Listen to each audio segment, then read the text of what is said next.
Dulunya adalah seorang prajurit pasukan khusus elit, namun secara tak terduga terdampar di zaman purba, dan menjadi seorang manusia purba berumur 10 tahun. Di sini, kau tak hanya kelaparan hampir setiap hari, bahkan sehelai kain pun tak kau miliki, tapi kau sama sekali tidak panik. Berbekal pengalaman dari kehidupan sebelumnya, bertahan hidup di zaman purba ini sangatlah mudah. Saat itu, beberapa wanita berbalut kulit binatang menatapmu dengan aneh. Anak malang ini akan mulai melukai dirinya sendiri, pikir mereka. Kau mengabaikan mereka, dan dengan pisau batu, kau menyayat pergelangan kakimu yang digigit ular. Lalu, kau menempelkan ranting kayu yang membara ke luka tersebut. Setelah 3 jeritan kesakitan, kau terbaring lemas di tanah. Kau hanya berharap instrukturmu di kehidupan sebelumnya tidak membohongimu, bahwa suhu tinggi dapat membunuh protein bisa ular. Setelah berjuang antara hidup dan mati semalaman, keesokan harinya kau hidup kembali seperti kecoa. Kau menerima sepotong daging kering dari seorang wanita, dan melahapnya dengan rakus. Melihatmu bisa makan lagi, wanita itu memanggil beberapa wanita lain dan bersiap untuk pergi. Kau buru-buru menghentikan wanita itu, dan dengan isyarat tangan, kau meminta makanan lagi. Tentu saja, wanita itu menolak. Lagi pula, di suku kecil, berpenduduk hanya 50 orang ini, makanan yang tersedia setiap hari terbatas. Terlebih lagi, sekarang adalah musim menyimpan makanan untuk musim dingin. Jadi makanan akan diprioritaskan untuk para pekerja dewasa yang kuat. Jika makanan benar-benar tidak cukup, yang pertama dikorbankan adalah orang-orang cacat sepertimu. Memikirkan hal ini, kau tidak bisa tenang lagi. Melihat cuaca semakin dingin, kau harus segera menemukan cara untuk menyimpan makanan untuk musim dingin. Setelah berpikir sejenak, kau menyadari bahwa sumber makanan termudah saat ini adalah ikan. Ada sungai kecil kurang dari 1 kilometer dari sini. Tetapi orang-orang di suku ini tidak makan ikan. Jadi mereka tidak punya alat untuk menangkap ikan. Sementara itu, yang kau miliki hanyalah pisau batu untuk memotong lukamu. Dan kulit ular sepanjang 3 hingga 4 meter. Dari ular yang menggigit kakimu kemarin, kau menggerutu dan pergi untuk membuat peralatan. Kau berencana membuat keranjang dari rotan untuk menangkap ikan. Mengingat lingkungan purba ini, dan belum pernah ada yang menangkap ikan.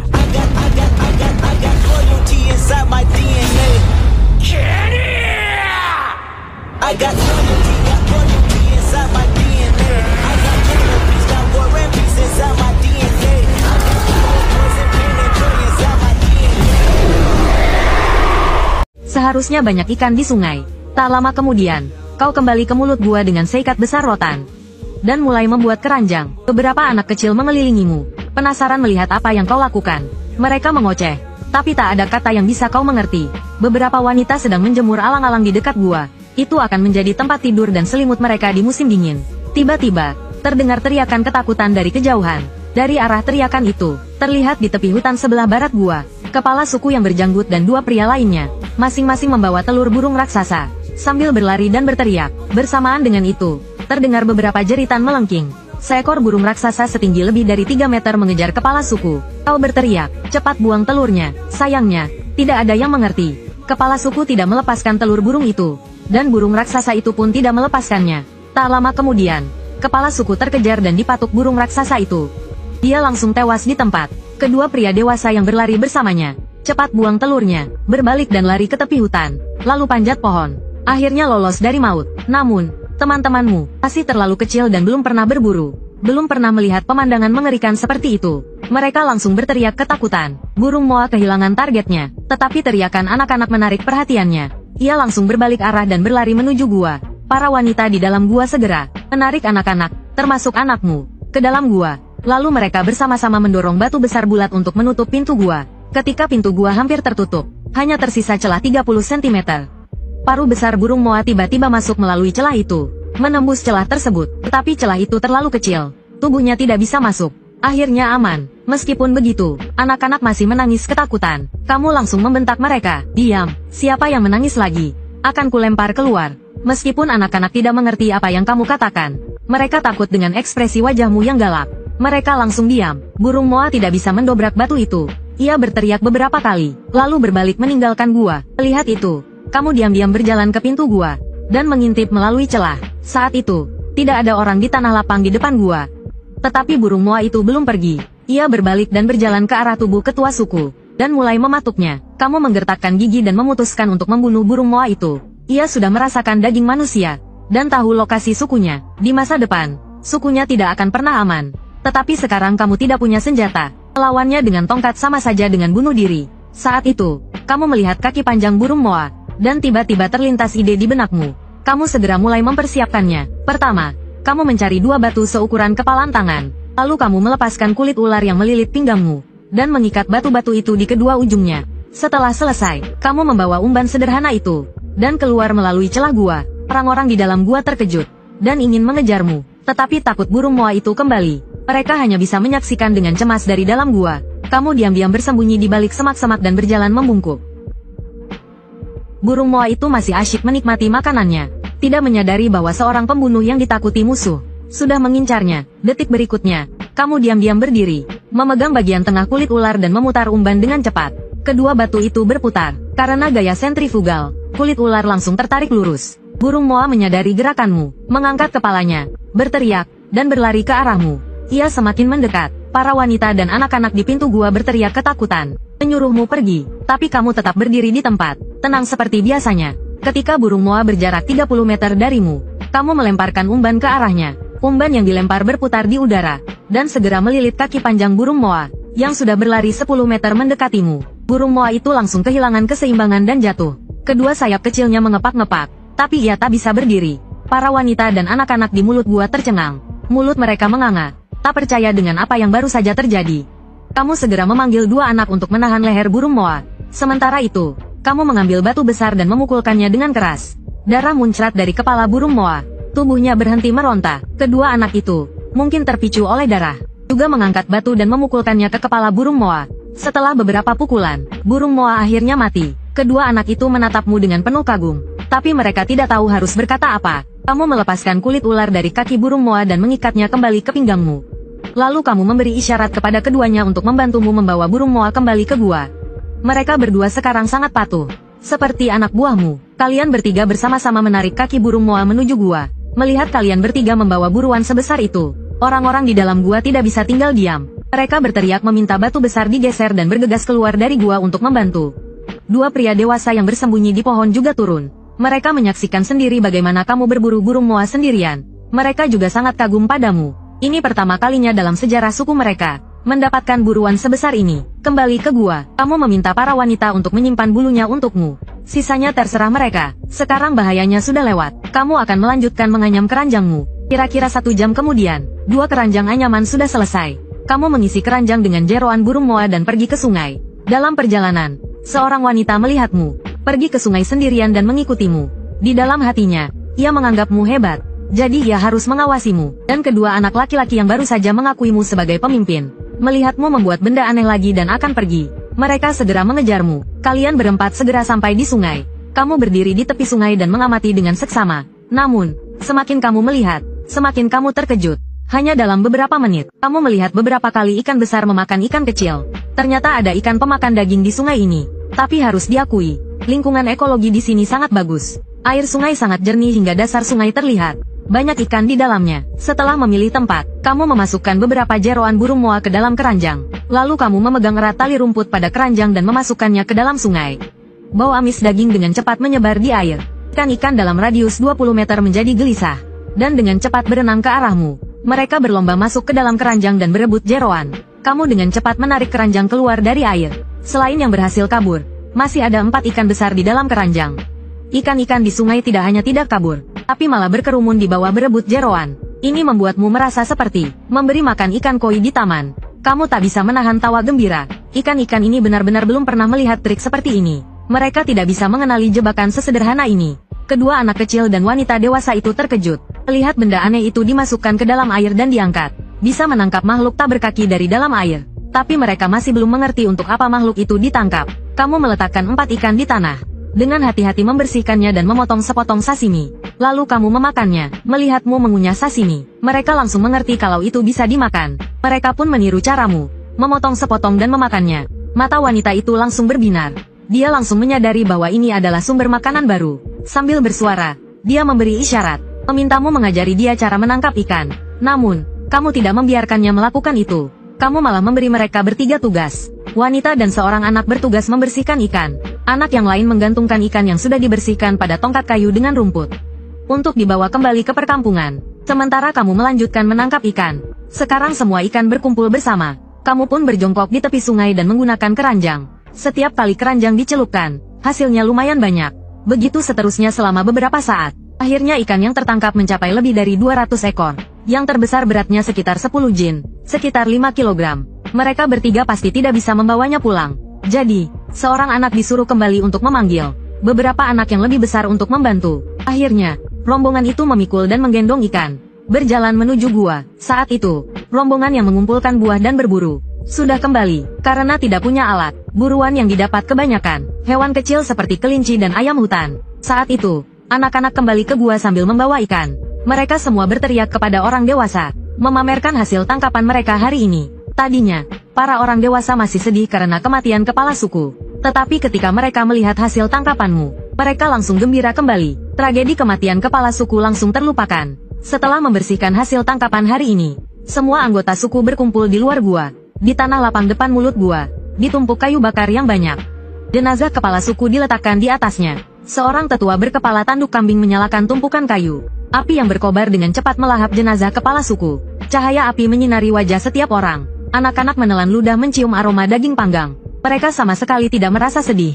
Orang dewasa juga berwajah tenang karena memiliki sumber makanan baru. Dan kamu memanfaatkan kesempatan ini untuk mengamati suku ini. Suku ini saat ini berjumlah 52 orang. Pria dewasa ada 8 orang. Wanita dewasa 15 orang. Sisanya adalah anak-anak dari berbagai usia. Orang yang baru saja menyalakan api adalah tetua suku. Karena dialah yang paling tua, dia dianggap paling pintar di suku ini. Tapi sekarang mungkin dia menjadi yang kedua. Karena kamu sedang menggantikan posisinya di hati mereka. Ada juga seorang pria dengan 6 jari di tangannya. Senjata favoritnya adalah tongkat kayu. Mungkin karena perkawinan sedarah, dia terlihat agak kurang cerdas. Di sebelah si 6 jari ada seorang pria, dengan kalung bulu cerah di lehernya. Orang ini terlihat cukup cerdik. Sama seperti 6 jari, dia juga suka memakai tongkat kayu. Di belakang bulu-bulu itu, batu memakai kalung tulang. Senjata yang biasa dia gunakan ada di belakangnya. Agak jauh dari mereka berdua, ada seorang remaja berusia 15 tahun. Orang ini hanya memiliki telinga kanan, dan ada 4 bekas luka di pipi kirinya. Senjatanya adalah sebuah tongkat yang terbuat dari tulang paha yang dihaluskan. Di sebelah telinga satu ada taring binatang yang berumur 17 tahun. Ayahnya adalah kepala suku dari generasi sebelumnya, dan senjata yang dia pegang ada 2. Taring harimau sabretut sepanjang 1 kaki, dan juga ada si kuat, yang tertinggi di seluruh suku. Bertubuh kekar dan kuat, senjatanya sederhana dan kasar, hanya sebuah tulang paha. Yang terakhir adalah benjol, yang berjalan dengan tongkat kayu. Sekarang dia selalu mengikuti tim pengumpul, bertanggung jawab untuk membuka jalan dan berjaga-jaga. Dan dia suka menghaluskan alat-alat batu. Konon impian terbesarnya selama hidupnya adalah untuk membuat mangkuk batu. Singkatnya, di antara semua orang, telinga satu, taring binatang, dan si kuat dianggap sebagai prajurit terkuat di suku. Setelah selesai membakar kepala suku, hari sudah gelap gulita. Dipimpin oleh tetua, semua orang pergi ke dalam gua untuk membagi makanan. Karena semua orang belum pernah makan ikan. Hari ini, sebagai pengecualian, kamu yang akan membaginya. Kamu mengambil seekor ikan yang sudah dipanggang sebelumnya, dan menunjukkan kepada mereka cara memakannya. Cara memisahkan durinya. Semua orang meniru dan menikmati makan dengan lahap. Mungkin karena ini pertama kalinya mereka kenyang. Semua orang semakin senang makan dan bahkan mulai menari sambil makan. Pemandangan di depanmu tiba-tiba memberimu rasa seperti di rumah. Kamu diam-diam bersumpah dalam hati untuk memimpin suku menuju kehidupan yang lebih baik. Setelah semua orang selesai makan, tetua bertanduk kambing mengambil arang yang terbakar dan mencatat adegan kamu menangkap ikan di tepi sungai di dinding batu. Sementara kamu mengajari para wanita cara menganyam keranjang dan menambahkan 2 tali rumput untuk mengubahnya menjadi keranjang punggung. Dengan begini, mereka tidak perlu lagi menggunakan kulit binatang untuk membawa buah dan meningkatkan efisiensi pengumpulan. Beberapa wanita langsung menyukainya dan bergiliran mencobanya di punggung mereka, enggan melepaskannya. Akhirnya, mereka sepakat untuk mengumpulkan lebih banyak tanaman merambat besok dan membuatnya sendiri. Sebagai ucapan terima kasih, mereka memilih 2 lembar kulit rusa dari tim pengumpul dan memberikannya kepadamu. Sejak saat itu, kamu menjadi anak pertama di suku yang mengenakan kulit binatang. Tapi kamu tidak pelit. Kamu menyimpan 1 lembar untuk dirimu sendiri, dan memberikan lembar lainnya kepada ibu dari beberapa anak berusia 2 atau 3 tahun.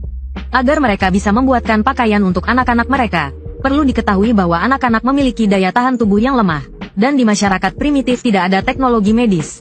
Flu dan demam ringan saja bisa merenggut nyawa anak-anak itu. Jadi, sepotong kulit rusa ini bisa dibilang sama berharganya dengan nyawa.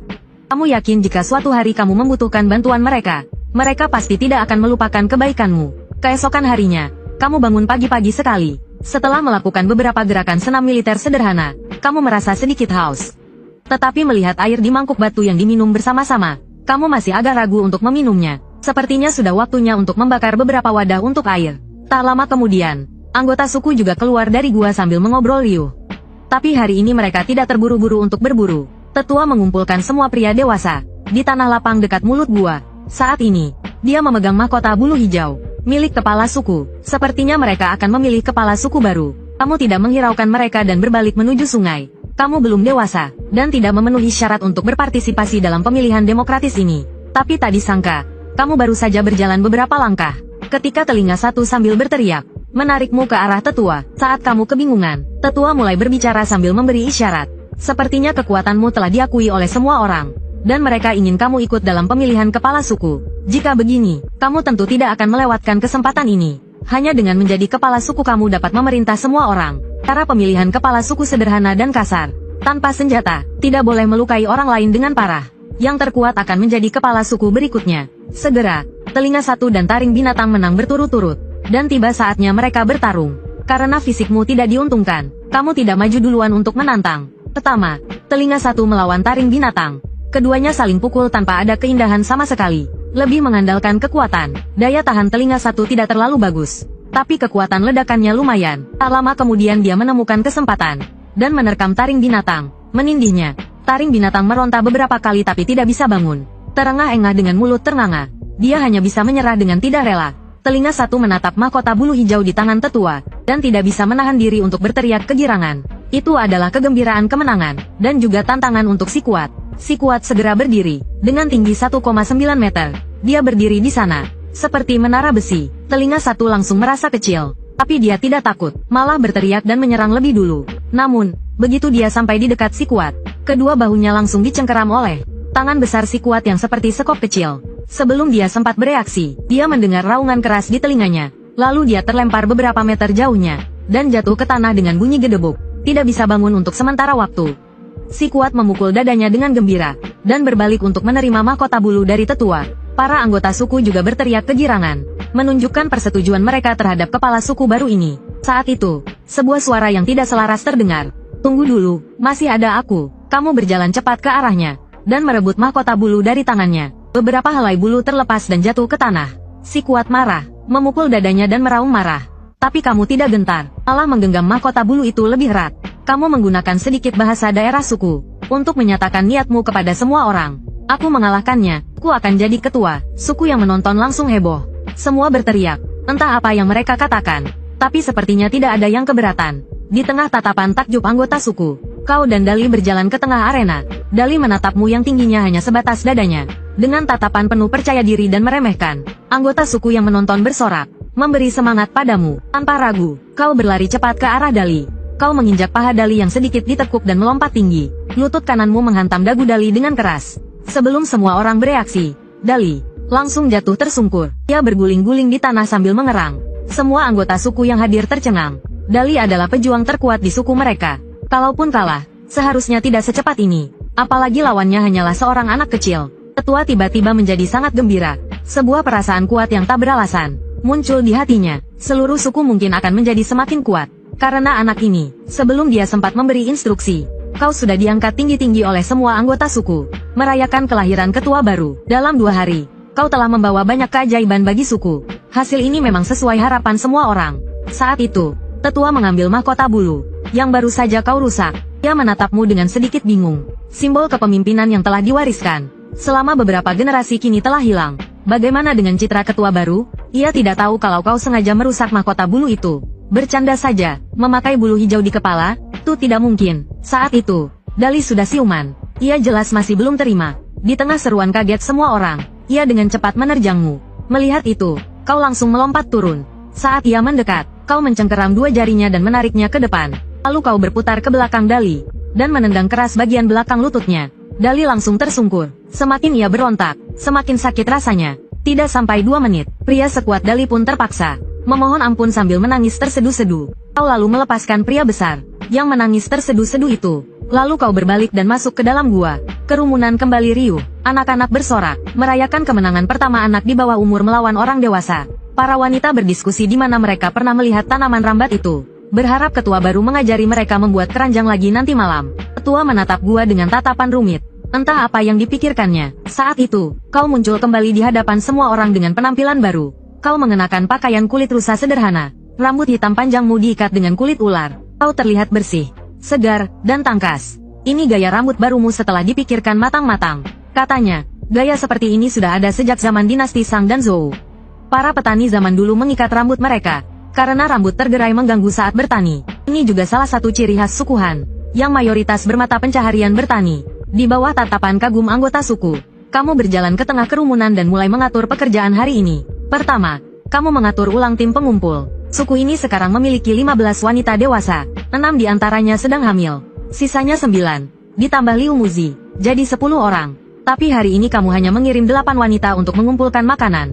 Sekarang mereka punya keranjang punggung, jadi tidak perlu Liu Muzi melindungi mereka. Mereka bisa melindungi diri sendiri dengan tongkat. 6 wanita hamil tinggal di rumah, sekalian mengurus beberapa balita berusia 2 dan 3 tahun. Anak-anak yang lebih besar mencabut rumput liar.